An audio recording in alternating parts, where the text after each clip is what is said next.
안녕하세요. 역사를 누리다입니다.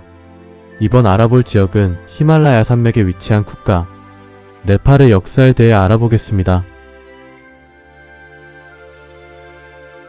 네팔은 남아시아 히말라야 산맥에 위치한 인구 2,900만 명이 살고 있는 내륙 국가입니다. 네팔의 수도는 카트만두이며 남아시아의 내륙 국가 중에서 유일하게 인도 문화권에 속하는 나라입니다. 그리고 네팔 국민은 인도계가 70% 이상이고 나머지는 티베트 버마계에 속해 있죠. 전 세계에 8,000m가 넘는 봉우리가 14개가 있는데 이 중에서 8개가 네팔에 위치하고 있습니다.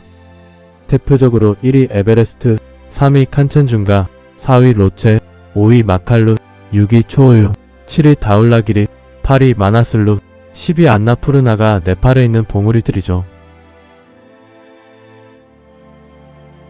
기원전 6세기 불교의 창시자 석가모니는 룸비니에서 태어나 카필라성에서 자랐는데 둘 다 현재의 네팔 지역이었습니다. 윤회 사상에 기반한 고대 남아시아의 문화는 현세보다 내세를 중시하는 세계관으로 인해 역사서를 편찬할 필요성을 느끼지 않았고 파편적인 기록도 보존성이 약한 폐업으로 남겨 많이 사라졌죠. 고대에는 샤카족 같은 여러 작은 부족 국가들이 나누어져 인도나 티베트의 지배를 받으며 지내다가 중세의 네팔 일대의 말라 왕조에서 사용되던 언어가 오늘날 네팔어로 발전하기도 했습니다. 이후 근대에 접어든 1768년에 프리트비 나라얀의 주도 아래 통일왕국인 네팔 왕국이 생겨났죠. 1814년 이웃한 인도를 식민화한 영국이 침략했지만 구르카를 필두로 저항한 끝에 영국과 종전협정을 맺고 남부 영토 일부를 영국에 할양한 대신 독립을 유지했습니다. 이후 1843년 5대왕 라젠드라 때는 라젠드라의 장남과 게비가 권력을 두고 다툼을 벌였습니다.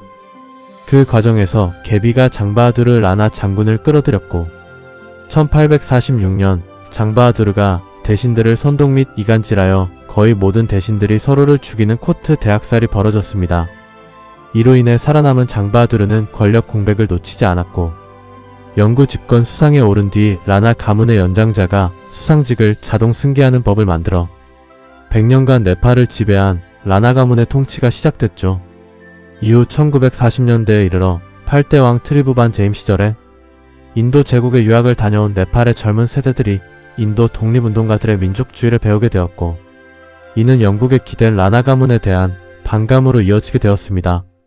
그리고 1947년 영국이 인도 자치령의 독립을 승인하면서 오랜 통치를 청산하자 라나 가문의 위기가 닥치게 되었습니다. 특히 인도 초대 총리 자와할랄 네루는 친형 세력인 라나 가문을 못마땅하게 여겼고 라나 가문을 실각시킨 뒤 친인도적이면서 민주적인 정권을 수립하길 원했죠. 인도의 민족주의에 영향을 받은 반라나 운동 세력들은 트리부반에게 자신들을 도와주면 트리부반을 왕으로 인정하는 대신 민주주의 도입을 제안했고 트리부반은 이를 받아들였습니다. 1950년 트리부반은 사냥을 나간다며 가족들과 수행원을 데리고 나가 카트만두의 주네팔 인도 대사관에 진입하면서 네루 수상에게 망명 의사를 타진해 트리부반은 인도의 뉴델리로 망명했습니다.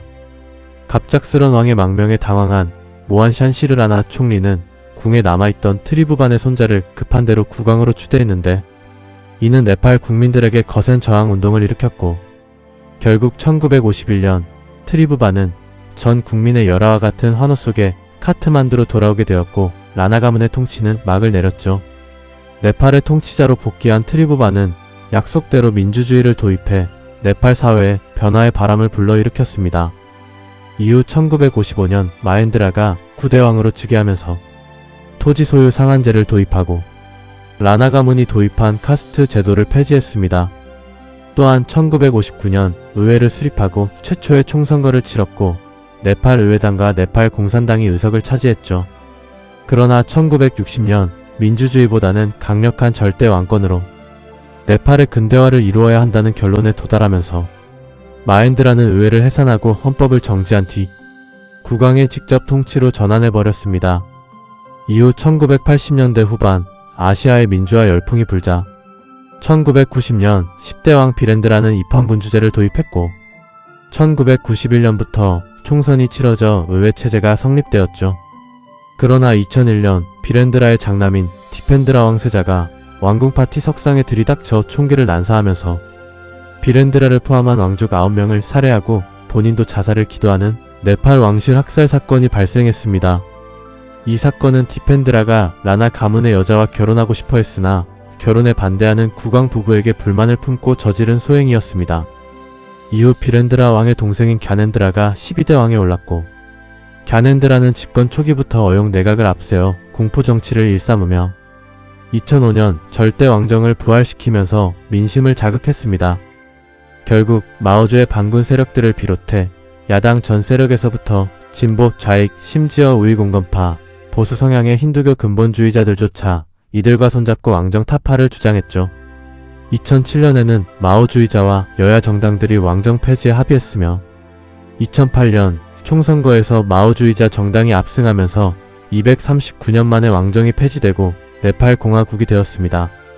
현재는 국회에서 왕정 복구를 주장하는 정당이 원내 4위의 위치를 차지하고 있고, 현 공화 정권을 지지하는 계층과 왕정의 복구를 주장하는 계층들로 크게 분열되어 있습니다.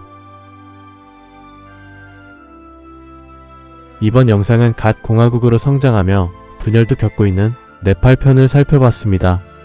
시청해주셔서 감사드리며 애청자분들의 구독과 좋아요 감사합니다.